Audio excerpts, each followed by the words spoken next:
Do you take responsibility for failing to stop this fraud in your state? Well, certainly I take responsibility for putting people in jail. Governors don't get to just talk theoretically. We have to solve problems. And I will note, it's not just Somalis. Minnesota is a generous state. Minnesota is a prosperous state, a well-run state. We're AAA bond rated, but that attracts criminals. Those people are going to jail. We're doing everything we can. But to demonize an entire community on the actions of a few, it's lazy. Welcome to the video, guys. This video is going to be centered around Governor Tim Walz, who is the governor of Minnesota, and you know he's deflecting blame. He's not really taking full accountability of what they're saying is welfare fraud that's been going on within his state, and he's saying, okay, so you can't just blame one set of people who are really majority of the people who are they're saying committing this welfare fraud. He's calling that the efforts of what he's saying, like what everyone is saying as far as the state, as lazy.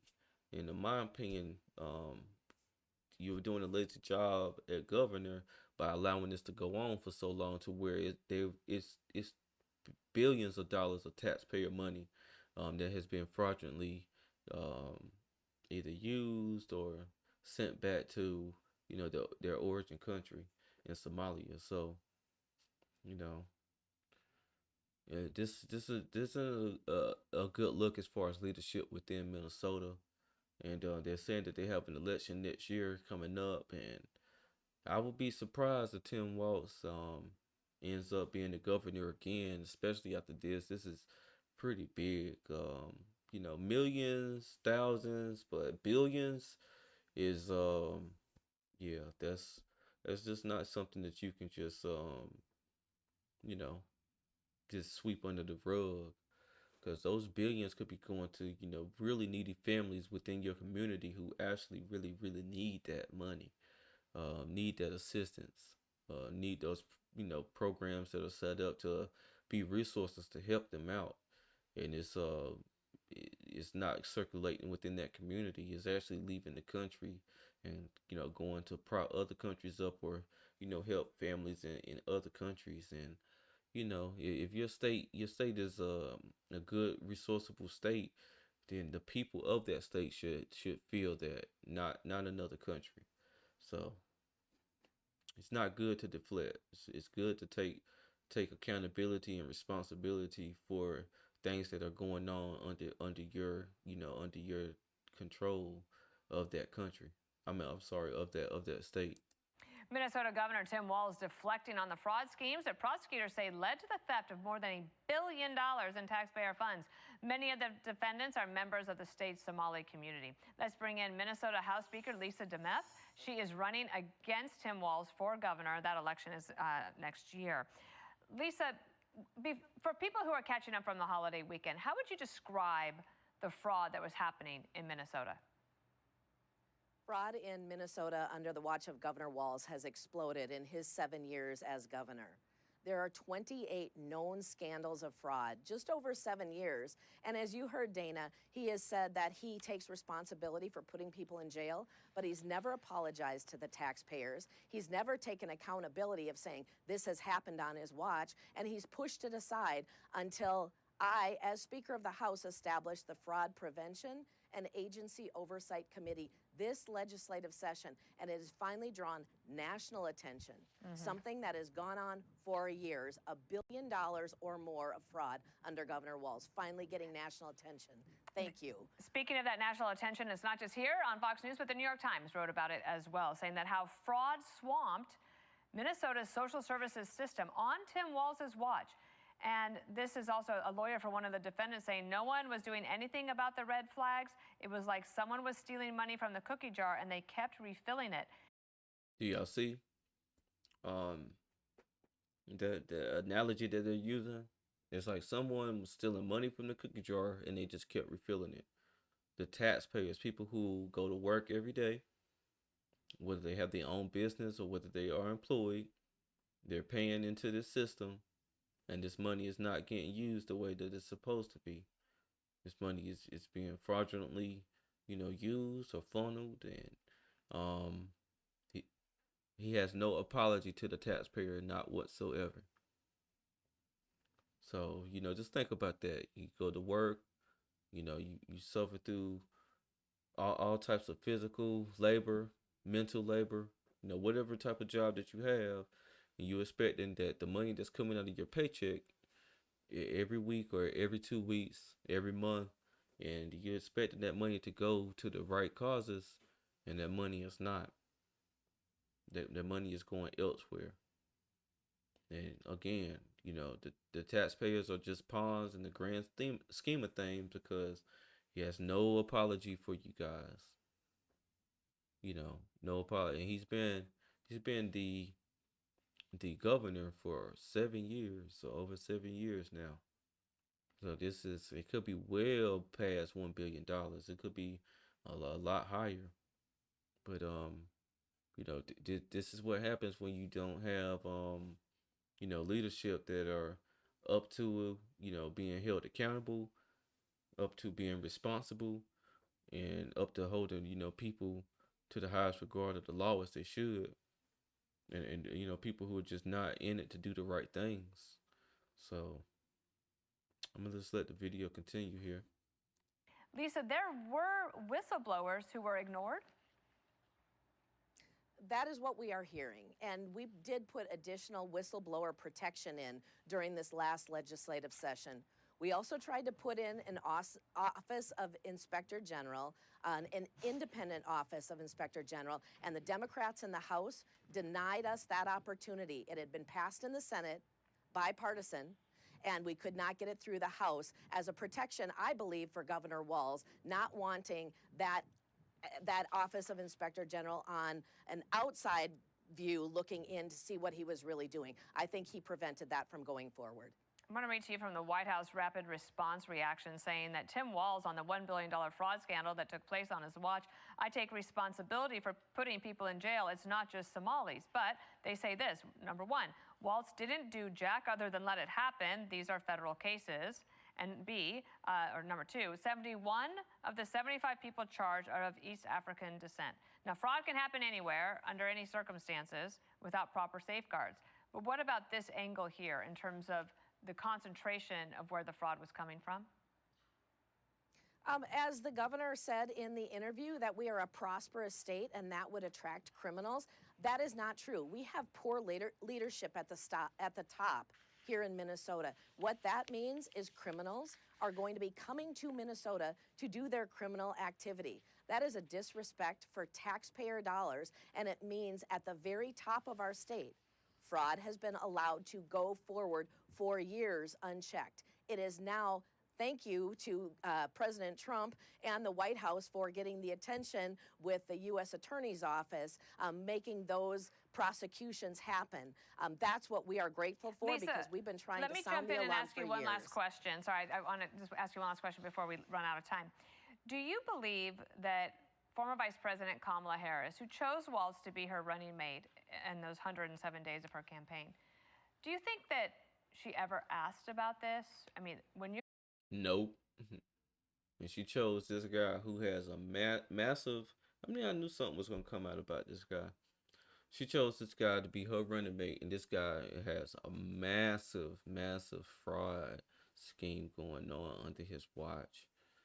Over 20-something cases of fraud being reported. And they're saying, like, people who were whistleblowers, they were just ignored and was swept under the rug, and it was just allowed to continue. And this was going to be her running mate. But this was her running mate.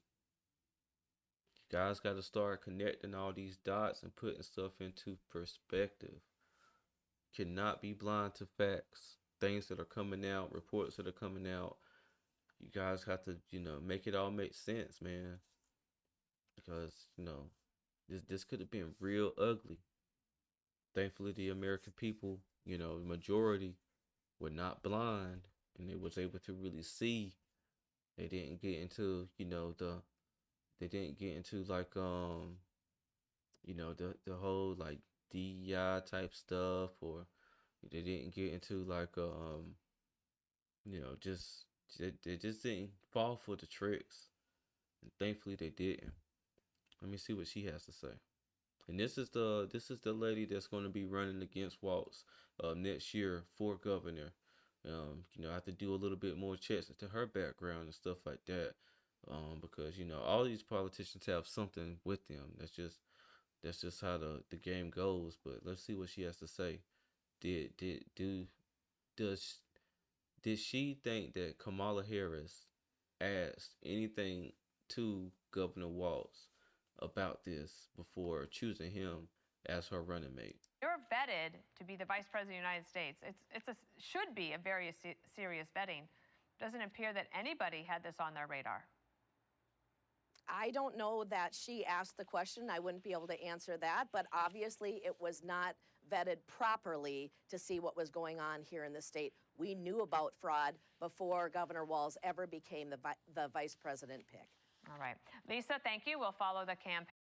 I got another video here coming up. Let me see. Let me go ahead and play this video. Fraud. Let that word just set in for a minute. And it's front and center in Tim Walz's Minnesota, where a massive scandal involving taxpayer dollars being funneled to al-Shabaab's terrorists is unraveling.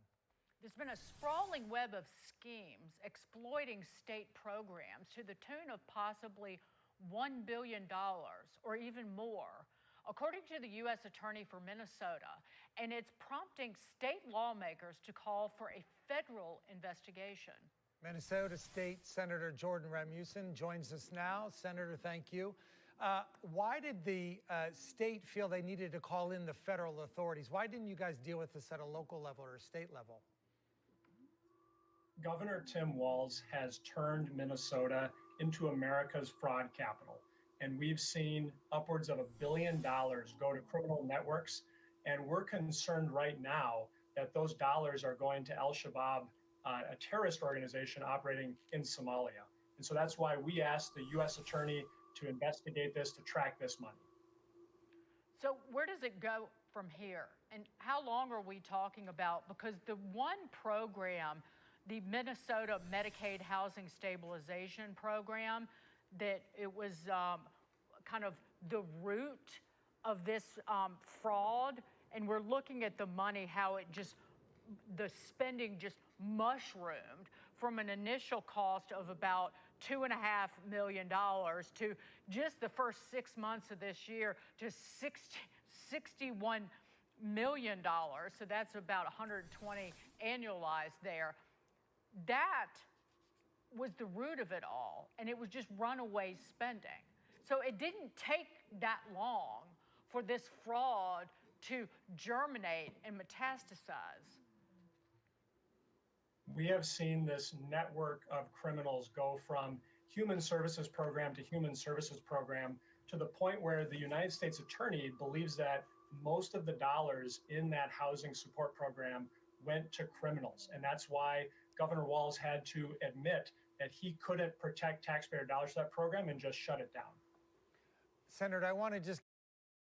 So, as you're hearing here, I think this is one of the senators, and they had like a housing program, and majority of the money was going to fraudulent purposes.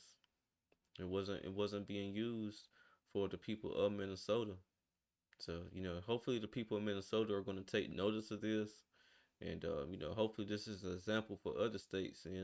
Don't get involved with bad actors, because, everyone has checks and balances. And once they start checking the books and starting seeing, okay, well, this money, it doesn't look like this money is doing, it's like a lot of money, but it doesn't look like anything changing. Then they start following the money, and then they start seeing what the money is going. And, if the money is truly being used to, being funneled to Somali terrorists, man, that's not good, because that's just really providing resources for them to strengthen, become stronger, and become more influential in what they're trying to get accomplished. And a lot of times it's not good. I'm gonna go ahead and just end this video here, because it's kind of like they're really harping on the same stuff that that Lisa was harping on in the previous video, but now that everybody's eyes are wide open and the eyes are on this, man, it's a shame that it's went upwards of over $1 billion that has already been funneled out. And no apology to the taxpayers. You know, you guys are literally just pawns in the whole grand scheme of things. So that's just how it is. Again, if you like my content, make sure you like, comment, and subscribe to my channel.